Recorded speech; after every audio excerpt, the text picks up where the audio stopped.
सुप्रिया सुळे यांच्या आजच्या दिवसात एक महत्त्वाची घडामोड होते आहे. सकाळी युगेंद्र पवार यांच्या घरी भाजपाचे कार्यकर्ते आणि पदाधिकारी राष्ट्रवादी काँग्रेसमध्ये त्यांच्या साथीला आज प्रवेश घेत आहेत. आणि हे कार्यकर्ते असं का करत आहेत, ऐन निवडणुकीच्या वेळेला भाजपाची साथ का सोडतात ते आपण जाणून घेऊया.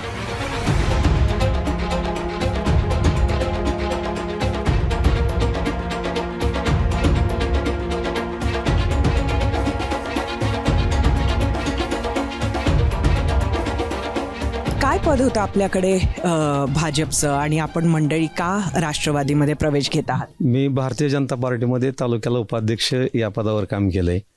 आताही भारतीय जनता पार्टीच्या बॉडीमध्ये मला पदाधिकारी म्हणून मी होतो. परंतु ज्यावेळेस महाराष्ट्राचा विषय निघतो, कोणीही आयरागायरा माणूस या मुंबईवरून कोल्हापूरवरून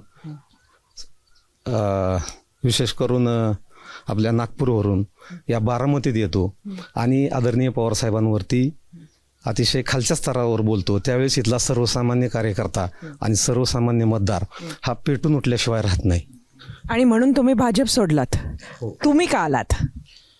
आम्ही की आता ते प्रगतीचा विषय की सर्वसामान्य माणसाला आज 50-60 वर्ष झालं आम्ही एक आशा होतो म्हणून तिकडे गेलतो की आम्हाला प्यायला पाणी नाही. आज पण परिस्थिती अशी आहे की त्याच्यामुळे मला पण इथली सगळी प्रगती जी आहे ती अजितदादांनी केली असं सांगितलं जातं. ड्राय भागातले लोक आहेत, हा ग्रामीण भाग. पण तिथे दादांनी प्रगती नाही केली का? नाही, कोणीही नाही केली. काय हा कमीच आहे. आमच्या भागात जे आहे ना, खराडवाडी, कारखेल या भागात ड्राय भागामध्ये जरा कमीच आहे. बारामती हा फक्त एक पॉइंट विकास केला म्हणजे झालं नाही की 23 गाव. पण सगळेच सत्तेत होते.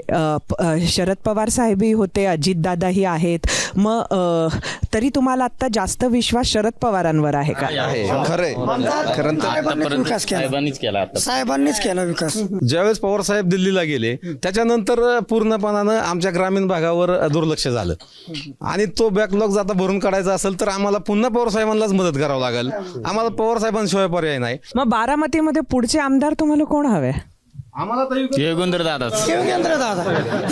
दादा पुढचे भावी आमदार आमचे. आदरणीय युगेंद्र दादांकडे पाहिल्यानंतर शरद पवार साहेबांची प्रतिकृती, त्यांच्यासारखंच नेतृत्व, लोक हँडल करण्याची, लोकांवर प्रेम करण्याची, ती जी पूर्ण साहेबांसारखंच त्यांचं मूर्ती. म्हणून आम्ही आता युगेंद्र दादांच्या पाठीशी पूर्ण ताकदीने उभे आहोत.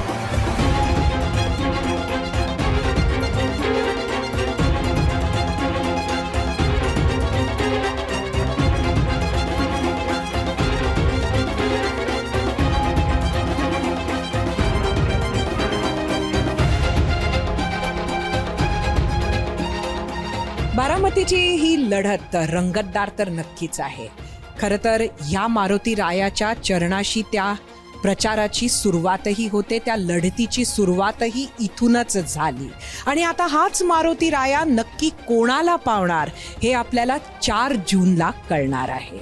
मात्र आता ग्राउंड झिरोवरून 0 आवरमध्ये वेळ झाली आहे इथेच थांबण्याची. आता परत भेटूया सोमवारी 7:56 पाहत रहा एबीपी माझा. एबीपी माझा, उघडा डोळे बघा नीट.